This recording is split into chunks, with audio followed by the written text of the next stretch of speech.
Thank you, Nick.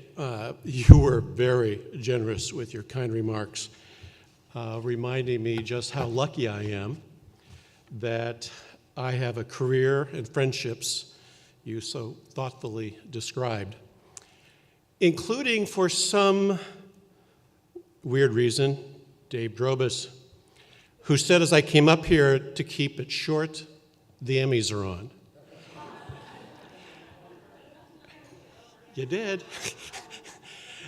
As I hope all of you know, I'm deeply grateful and more than just a little bit surprised to be chosen for this honor. For a kid from Remington, Indiana, population 1,185, this is pretty humbling. I'm so lucky to have found my way to this profession. I have learned that working in public relations is worthy, even noble calling. And despite the inevitable headaches here and there, it can be a hell of a lot of fun. We get to meet and work with interesting people. We give voice to perspectives that deserve to be heard. And we have the awesome responsibility of providing counsel in both times of turmoil and sometimes even in times of triumph. We are dedicated to the proposition that good products, good service, and good people will prevail in the end. It's been my privilege to be part of that mission.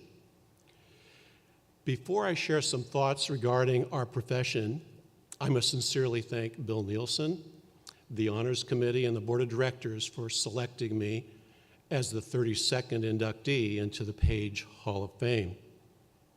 During my career, I've personally worked with or gotten to know 28 of the previous honorees. I suppose that's proof of both my good fortune and my getting a little long in the tooth. In my remarks of gratitude, I want to touch on three key themes, and they're going to be familiar based on our conversations today and what you just heard from Jim. First, the need for greater awareness of public relations as a profession and a force for good. The growing importance of increasing the business IQ among PR people, and the urgent demand for greater diversity in our field. As you know, those we serve rely on us to do more than simply amplify their messages. They want us to help discern issues and navigate pathways. That charge requires an astute grasp of the business models and goals, awareness of potential pitfalls, and an understanding of the ever-changing competitive landscape. In that regard, I share with my friend, the esteemed Professor O'Rourke, the need for greater business savvy in the PR skill set. If we fall short in that capacity, we risk seeing our roles commandeered by others who are more fluent in the language and actions of business. But while Jim would like to see more MBA majors hired in PR, I think that talented PR professionals can increase their own business savvy without necessarily earning that business degree. Indeed, I propose a much more economical solution. Rather than spending those big bucks acquiring an MBA, people could simply buy my book.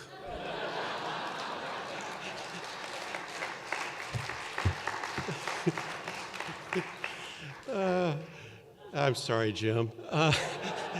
Couldn't resist that one. And as long as I'm shamelessly plugging away, I might mention that my co-author, Matt Regis, and I have just finished our second book together, Mastering Business. It features insights from 20 Page members and their C-suite counterparts. By the way, it's out in December, just in time for holiday gift giving. Okay? Enough of the sales pitches already. When word got out at DePaul that I was receiving this award, my students said, tell us the secret sauce behind why this happens and why this occurred, and what is the secret to your success. And I said, actually, it's quite simple. I follow the wise counsel of PR giant and our good friend who we honored this evening, the late Al Golan. Al often said, find a job you like and you'll never work a day in your life. Well, I've been blessed with finding many jobs I liked, and in fact, most I have loved. In the flowchart of my career, though, I discovered a common theme. I suffer from the 7-year itch. Yeah, it wasn't any grand plan, but in general, I stayed in most of my jobs for 7 years each. I'll never forget the trauma of a big change I made very long ago, telling my Hoosier parents that I was leaving Eli Lilly in Indianapolis and moving to Pitney Bowes in Stamford, Connecticut. They both cried. Not because I was moving to the East Coast, but because I was leaving a great company after 7 years, just 23 years short of retirement. Little did they know that timeline would pretty much become the norm for our industry. Why is that? Well, it's my hunch that it takes a year or two on the job to figure out what you're supposed to do, and a year or two to prove your value to the organization, and then a year or two of doing the job extremely well, and then restlessness sets in. Poof, 7 years. I hasten to add, by the way, that the only place in my life where boredom has never set in is on the home front. Through cross-country moves and multiple job changes, the common thread holding everything together is the chief operating officer of my life, my personal COO, best friend, and wife of 46 years, Sandra Culp.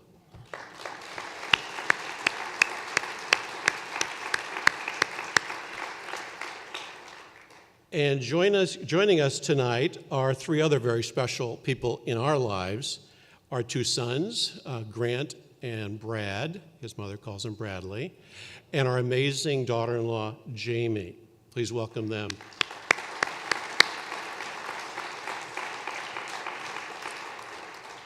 For her part, Jamie finds it really hard to believe that I'm even standing here tonight. Indeed, that I'm standing anywhere. Jamie's heard many stories about my near-death experiences as a rascal youth growing up on the Indiana prairie. There was the time I climbed into a silo filled with soybeans, and I stepped into an air pocket that pulled me down like quicksand. I was drowning until one of my dad's workers discovered the boss's harebrained son and dug me out, saving my life. And there are numerous other examples of reckless episodes growing up on the plains that she finds incredible, but maybe she can share those with you perhaps over dinner or cocktails later. Suffice it to say, I've learned from these experiences and other life experiences, and I've hopefully grown and evolved in the process of reinventing myself each time. I have benefited both during those early years and throughout my career from mentors, friends, and colleagues who have provided guidance and opened numerous doors. Many of you are here tonight, including my longest time and dearest friends, Ann McCarthy, Bruce Weindrich, Bill Heeman, Merrill McDonald, Rich Jernstead, Dave Drobus, and many others in the room tonight. Friendships that grew out of business and were made stronger over the years, largely due to our involvement in the Arthur W. Page Society. While those personal relationships seem somewhat quaint in our overly overcomplicated world that is connected like never before, we must never forget their critical importance to our profession. Sadly, our society can seem to be polarized in deep and sometimes antagonistic ways. We retreat to our own tribes and engage largely with people whose experiences and views mirror their own. For the sake of fairness and success, it's an imperative that we work harder to transcend these boundaries. As we heard in this afternoon's session on the hidden power of inclusion, we as senior counselors need to expand our roles to become leaders and advocates for diversity and inclusion. Well-intentioned organizations have been slow to turn talk into actions. However, for the first time in my long career, I can honestly feel at this point we're on the verge of seeing genuine forward motion. Sister organizations to PAGE, the Institute for Public Relations, PRSA Foundation, the Planck Center, as well as several agencies and PR Week, have undertaken serious diversity and inclusion initiatives. They know forward motion is smart for business, and it's the right thing to do. Simply put, diversity must be reflected in the ranks of leadership in our organizations, or many talented individuals will exit or never even enter. An example of leadership, I would suggest, is Tarad Neptune. He's mandated that agencies responding to Lenovo's multi-billion-dollar RFP must reflect the diversity of the company's global employee and customer bases. Other brands are also requiring diversity and inclusion data. Agencies that lack staff diversity will undoubtedly lose out. When we hire individuals who don't look and think like the rest of the team, we also must make sure they feel at home. Become a mentor. Perhaps as important, invite them to mentor you. And on the mentoring front, college PR programs have an important role. They really could use your help. Volunteer to speak in classes at area colleges and sign up for the PAGE Speakers Network, please. Each and every one of you in this room has the potential to be an extraordinarily influential role model in the classrooms. Reaching out can also go deeper, even to the high school level. Many kids have no idea what we do or what the initials PR actually stand for. Let me tell you about Juan, a Chicago high school junior, and Jasmine, a college senior from Auburn, Alabama. Juan and Jasmine attended two unique and promising programs I'd like to mention to you, since they both the students and the programs, provide hope for the future of our profession. Besides being good students, Juan and Jasmine represent the sort of talent that is seriously underrepresented and will be needed in our professional ranks. First, the Planck Center has a multitude of diversity and inclusion projects currently underway, including the Challenge for Emerging Leaders. That's where I met Jasmine.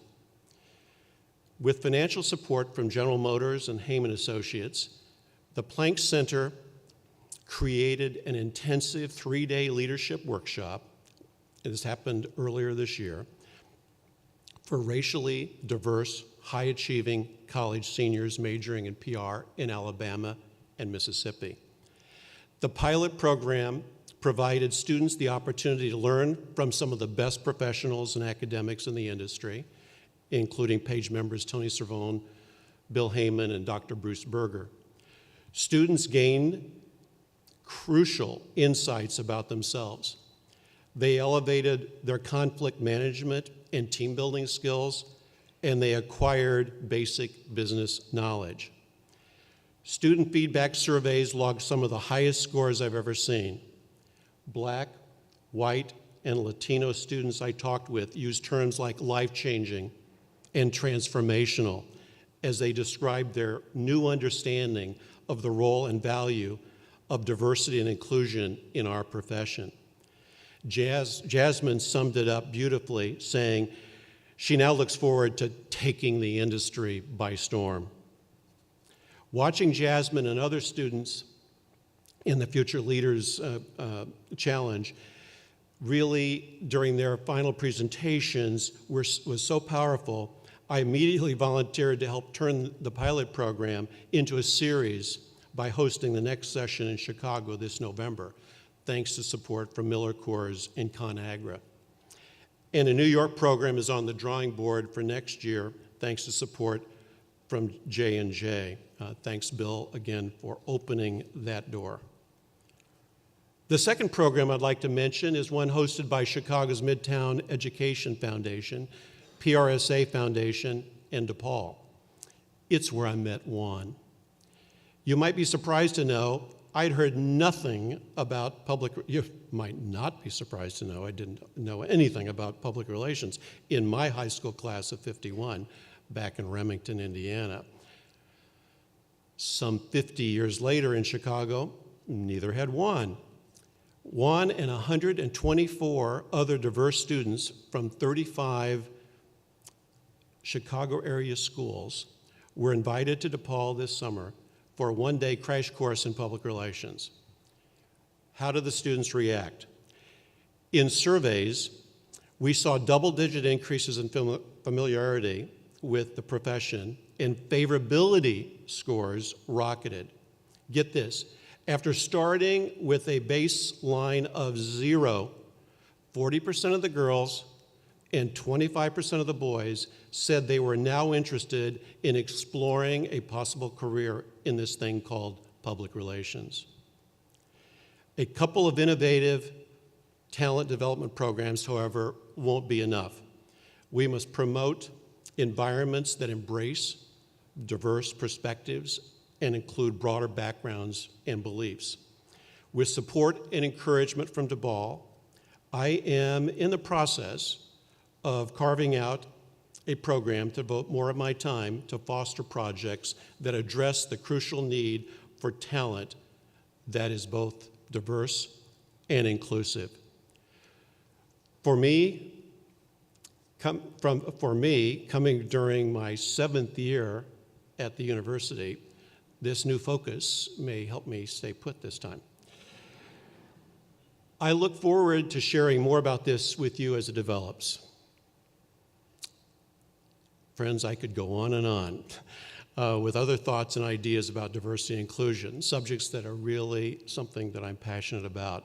But for now, let me just say what an incredible honor this award is to me. I know you share my belief that ours is an important, challenging, and rewarding profession that can become even greater. I believe Arthur Page himself would indeed be proud of how far we've come with the profession he helped define. And I can assure you that this small-town kid from Indiana is honored and humbled by what the field of public relations and the beacon of the Page principles have taught me in both life and career. Thank you very much.